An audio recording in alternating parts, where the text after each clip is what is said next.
Assalamualaikum warahmatullahi wabarakatuh. Alhamdulillahilladzi nahmaduhu wa nasta'inuhu wa nastaghfiruh wa na'udzu billahi min shururi anfusina wa min sayyiati a'malina. May yahdihillahu fala mudilla lahu wa may yudlilhu fala hadiya lahu. Subhanaka la ilma lana illa ma 'allamtana innaka antal alimul hakim. La haula wa la quwwata illa billahil aliyyil azim. La haula wa la quwwata illa billahil aliyyil azim. La haula wa la quwwata illa billahil aliyyil azim. Allahumma shalli ala sayyidina Muhammad wa ala alihi wa sahbihi ajma'in. Amma ba'd. Saudara pengurusi, para alim ulama, ustaz-ustaz, para pemimpin masyarakat yang ikut serta dalam kasus ini, para peserta khusus yang dikasih sekalian.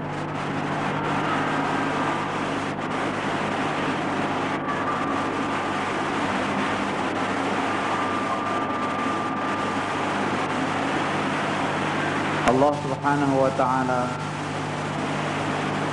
apabila menciptakan sesuatu,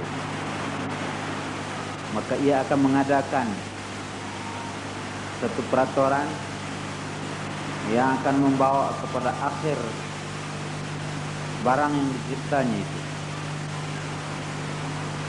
Begitu juga dalam mencipta dunia yang kita duduki ini. Bila Allah menciptakannya, Allah juga yang akan menutupkan riwayat hidup dunia ini dengan kiamat. Tetapi sebelum menempuh kiamat, dia akan menempuh berbagai perjalanan hidup, berbagai peristiwa-peristiwa yang berlaku di muka bumi ini sebagai pengajaran dan peringatan untuk manusia.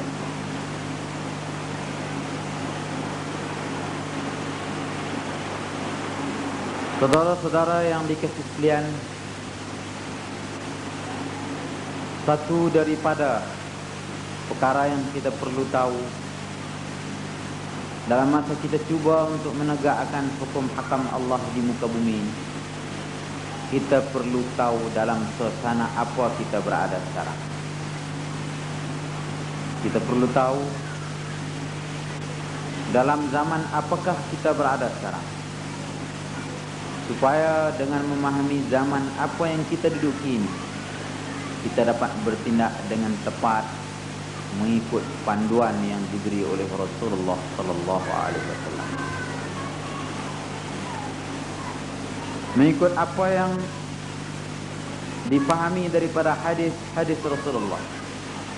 Bolehlah dibagikan zaman ataupun umur dunia sejak daripada Nabi Muhammad membawa kepada kiamat kepada 4 bahagian. Umur dunia sejak daripada Nabi Muhammad lahir sampai kepada kiamat hanya boleh dibahagi kepada 4 bahagian. Pertama, zaman kenabian dan rahmat, yaitu zaman Nabi Muhammad masih hidup, zaman para sahabat dapat didikan daripada Rasulullah sallallahu alaihi wasallam. Setiap apa yang berlaku, kalau Rasulullah kata benar, ia adalah benar. Tapi kalau Rasulullah kata salah, ia adalah salah. Dan apapun yang dilakukan adalah dengan pimpinan wahyu. Dan Rasul sendiri berucap adalah mengikut panduan wahyu. Wa ma yantiqu 'anil hawa in huwa illa wahyun yuha. Zaman itulah seluruh hukum hakam Islam dapat berjalan. Tidak ada sesuatu pun daripada hukum hakam Islam ini dicabuli. Kalau ada yang mencabulnya, maka Orang yang mencabul hukum hakam Islam itu akan dihukum dengan hukuman dari Allah Subhanahu wa taala melalui panduan syariat.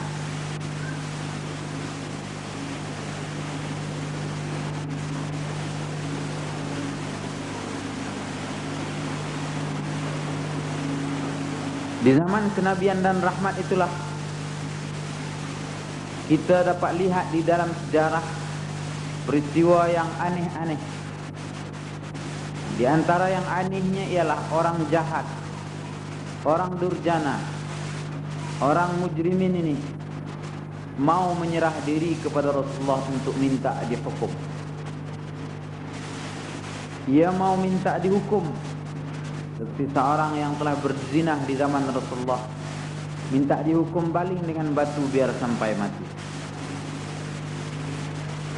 Selain itu, di antara perkara yang aneh di zaman itu ialah mereka yang kaya raya menjadi orang yang sangat pemurah dan boleh duduk bersama dengan orang fakir miskin, bukan hanya sekadar memberi bantuan kepada fakir miskin, tapi duduk bersama dengan mereka.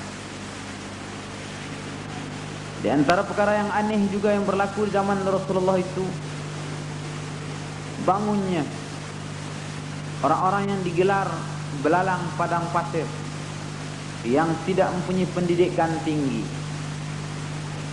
dengan pimpinan Al-Quran. Mereka boleh membawa ajaran Al-Quran itu ke seluruh Jaziratul Arab dan sampai ke Empire Rom dan Farsi. Dan dalam hati mereka tidak ada sedikit pun kegentaran. Di antara perkara yang aneh juga yang berlaku di zaman itu ialah orang-orang miskin senang hati dengan kemiskinan mereka, dan orang kaya susah hati dengan kekayaan mereka. Orang miskin senang hati kerana mereka dijanjikan dengan syurga oleh Rasulullah dan akan berteman duduk dengannya di syurga nanti. Manakala orang kaya-kaya zaman itu susah hati karena Rasul berkata, Abdurrahman bin Auf adalah di antara sahabatku yang paling kemudian masuk syurga karena banyak urusannya dengan hartanya. Di zaman itu para sahabat boleh lihat para malaikat datang untuk menyampaikan wahyu.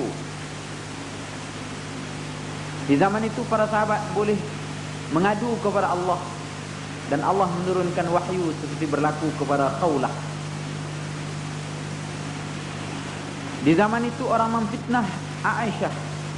Fitnah itu dibela oleh Allah Subhanahu wa taala dengan menceritakan bahwasanya apa yang dilakukan oleh orang kafir, cerita mengenai Aisyah adalah palsu semata-mata. Saudara-saudara yang dikasihi sekalian, zaman itu berakhir dengan wafatnya Rasulullah dan masuk zaman kedua, yaitu zaman Khulafaur Rasyidin dan zaman rahmat. Zaman ini bermula daripada pimpinan Khalifah Abu Bakar As-Siddiq sampai kepada Khalifah Ali karramallahu wajhah. Suasana dunia Islam pada waktu itu sama seperti di zaman Rasulullah, karena orang yang memimpin umat Islam waktu itu adalah orang yang dapat didikan terus dari Rasulullah sallallahu alaihi wasallam.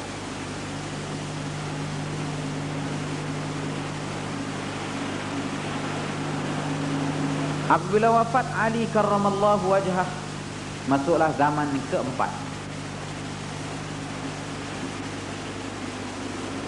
Apabila wafat Ali karramallahu wajhah, masuklah zaman ketiga. Bukan zaman keempat. Masuklah zaman ketiga, yaitu zaman fitnah pesona.